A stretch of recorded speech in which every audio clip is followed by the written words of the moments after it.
Staff serves students for Wake Up Wednesdays. Women's lacrosse prepares for their season. And a protest hopes to shine a light on justice for sexual assault survivors. Hello and welcome to QUTV News. I'm Jay Hamill. And I'm Madison Norris. We begin with news from athletics on campus. Men's basketball coach Ryan Hellenthal is no longer head coach at QU. He was fired on February 11th. This season, the team's record is 12-14. 15. Hellenthal finished his 5-year coaching career at QU with a 50-80 record. Assistant coach Pat Richardson will take over as head coach for the remainder of the season. A national search for a new head coach is underway. The team plays its next game at home Thursday, February 17th at 7:30 p.m. QU Athletic Director Josh Raby is here with us now to talk about the history of the basketball program here at QU. Josh, thanks for joining us today. Thanks for having me. So we have a couple questions for you today, and we were just hoping to get an inside scoop on the basketball program right now. Lots of changes. What are your hopes for the team looking forward? You know, last week, obviously, the administration here at Quincy University decided to make a change with our men's basketball program. I think in these times, we need to look at our student athletes and what they have left going forward. Obviously, Thursday and Saturday here at home, we wind out our home schedule, and then they hit the road next week. So they have 4 remaining games. And I think it's 4 winnable games for that program, and we're looking forward to seeing those young men come together and put their best foot forward. All right, and hopefully it's a little more than just 4 games, we hope. So they do have a conference this year, the GLVC, due to a lot of cancellations due to COVID. Every team in our league, our 15-team Great Lakes Valley Conference, will make the conference tournament moving forward. So obviously I think we sit 13th in the standings, and we will go on the road against the number 3 seed if it ended tomorrow. But hopefully we get a couple wins and improve our seed. okay, so when do you and administrations plan on hiring? You know, we have definitely made a move to get out in front of a search in terms of both searching for new student athletes for our team next year, and as well as new leadership.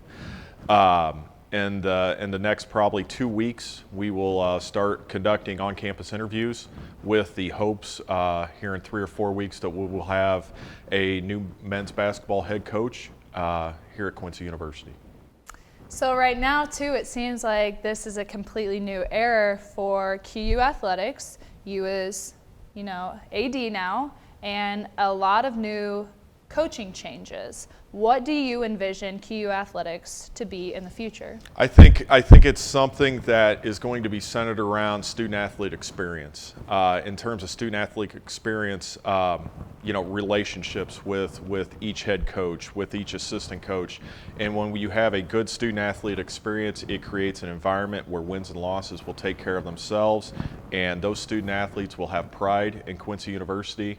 They'll always have that pride that they had a great experience here and will do things as they leave Quincy University to help us out in the future. All right, well, that's all we have for you today. So thank you again for joining us and clearing up some questions we had. Thanks for having me. Although spring temperatures aren't here just yet, spring sports are kicking into gear. QU women's lacrosse team is preparing for the start of their season. After a 16-2 win against Culver Stockton last week, the team is ready for competition. I'm super excited for this season. We have a lot of good freshmen that came in, and we're going to be going up against some good competition, and we're going to be on the road a lot, which might be hard, but I think we're going to pull it together and have a great season. The lacrosse program is in its 3rd season of competition. The team travels to Minnesota and Michigan this weekend. They play Concordia University Friday and Northern Michigan University on Sunday. With this Valentine's Day comes cards, packages, and flowers. But with the incoming gifts comes the responsibility of sorting through all of that mail. The mailroom is responsible for every student's and faculty member's mail, sorting through hundreds of parcels a day. All of this is managed by one and sometimes two people. Valentine's Day is a whole different animal, so I will probably expect 200 plus packages today. And then I would imagine we're going to get our fair share of flower deliveries. Sorting mail takes up a considerable amount of time in the day of a mailroom worker.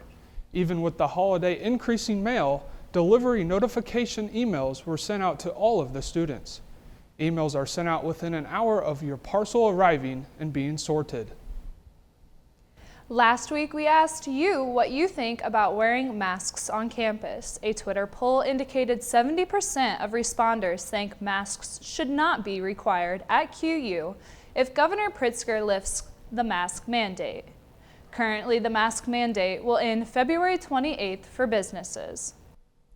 Looking for something to do on a Wednesday night? Tonight is the first Agape gathering. Campus Ministry is collaborating with the Equity and Diversity Office for the event. QU professor Jamie Peacock and local priest Father Sidlick will speak. Tonight's topic will focus on economics. Discussions and Q&A to follow. The event will be held at the Fuzzy Bubbler starting at 6 p.m. All ages are welcome. For more information, contact QU Campus Ministry. It looks like we are heading into another snowstorm. And that could impact the way students get their meals on campus. When we come back, why staffing shortages are worse during winter weather.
Quincy University's Res Life community is here to help you. A march in support of a Quincy teenager circled Washington Park. The hashtag Stand With Cami protest took place on Saturday. The Vaughn family in Quincy wants to raise awareness about sexual assault cases in Adams County. The crowd walked around Washington Park, chanting and displaying signs in support of Cami Vaughn and all sexual assault survivors. Letters to Judge Robert Adrian and the Illinois Supreme Court requesting Adrian's removal from office were signed and collected at the event. The online petition to remove Adrian from office now has over 104,000 signatures. Everybody's going to help her make this change, and everybody's coming together and doing this, and I can't wait to see where this goes. And I can't wait to see how many girls are going to heal from this. And even if they're healing in silence, or they're healing by sending her messages or sending us messages, or changes in the courtroom, and girls are reporting, and even if their reports don't go anywhere, they're reporting. They're not being quiet anymore. The Vaughn family is hoping that Cami's story will both encourage and empower other sexual assault survivors to speak up. You can find more information about the story at QUmedia.net. Need some midweek motivation? Wake up. It's Wednesday. And head on over to the Student Success Center to begin your hump day off deliciously. Stop in for a quick greeting or conversation and a free cup or two of coffee, cappuccino, hot chocolate, or tea. The SSC staff will be glad to see and serve you from 8 a.m. till 12 p.m. Honestly, it's just a great way for us SSC staff to interact with students over a cup of coffee or a hot chocolate, and we just get to do it every Wednesday. Cappuccino flavors include white chocolate caramel or French vanilla, and you can add in a little fun of sugar and syrups. After being served, you can enjoy that cup of coffee in the SSC lounge area that's behind me, or on your way to walking to your next class. The coffee is already brewed and waiting for you. Every week we look forward to it. It's a great time for us to just come over with colleagues and come and just see what's going on at the SSC and just catch up, and who doesn't like a warm cup of coffee? The first Wednesday of a new month, they will be serving iced coffee. Jay Hamill, QUTV News, SSC. The SSC serves an average of around 50 cups of hot chocolate or coffee every Wednesday. A reminder, Quincy University's Family Weekend is on this weekend. Students and their families can participate in a variety of events over the weekend. On Friday night, there will be a free bowling at Casino Lanes. On Saturday morning, there will be a scavenger hunt following the life of Father Augustus Tolton. In the afternoon, women's and men's basketball will play in Pepsi Arena. Saturday night will include a show in the CAF and men's volleyball in Pepsi Arena. Mass will be on Sunday morning in the QU Chapel. For more information, contact Trenton Henderson. The QU cafeteria is short-staffed. Students became aware of this problem during the recent snowstorm. The company that runs the CAF, Chartwells, has a contract with QU to run food services. The contract allows for shortened hours during a snowstorm. Many employees couldn't get to work after 9 inches of snow fell in a 2-day period. On a normal day, we need about 22 people to work, not counting our student workers. And then on those days, we only had about 14 people that could make it to work. Chartwell's employees say they've actually been short-staffed all year. Most of the employees live in Quincy, and students also work in food services. There are jobs open at the CAF. Super Bowl Sunday wasn't just about the Rams and Bengals. It was all about man's best friend before the game kicked off. We're talking about the Puppy Bowl, of course. Amanda Rooker shows us how 5 pups from an Iowa animal rescue made their big TV debut. Here's Judy. This underdog started off in a cramped, dirty cage in Oklahoma. But now she's healthy, happy, and now she's a TV star.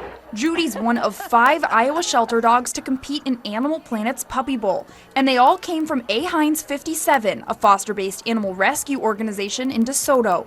Amy Hines, the shelter's director, says it all started with a phone call 10 years ago. Got a call from a guy that said, hey, I'm a producer from Animal Planet. We'd like to have your puppy in Puppy Bowl that we saw in Pet Finder. Now, every year, their shelter sends a few puppies to New York to compete in the free-for-all style game. Hines says it's a great way to promote pet adoption from shelters. Puppy mills are such a huge problem in our country right now that they're trying to shift the spotlight to shelter pets, and look at all these cute puppies. Some are purebred dogs and they're in the Puppy Bowl, and you know, you can get these wonderful animals at shelters and rescues. People who came out for Sunday's viewing party also got the chance to help some other furry friends. Oh, that's my baby. Find their forever home. And this is Dusky, this is Buffy. They're just 2 of the 9 puppies up for adoption. This Puppy Bowl field is a little less active, but just as cute as the one on the big screen. These 9 puppies are some of the nearly 2,000 animals A. Hines 57 rescues every year.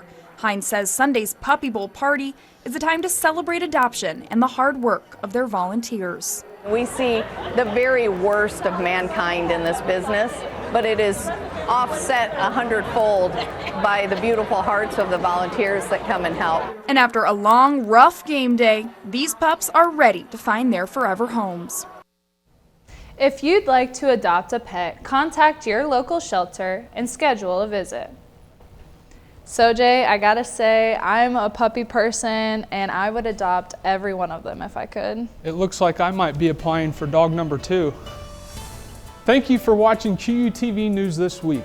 Follow us on social media and see more on QUmedia.net.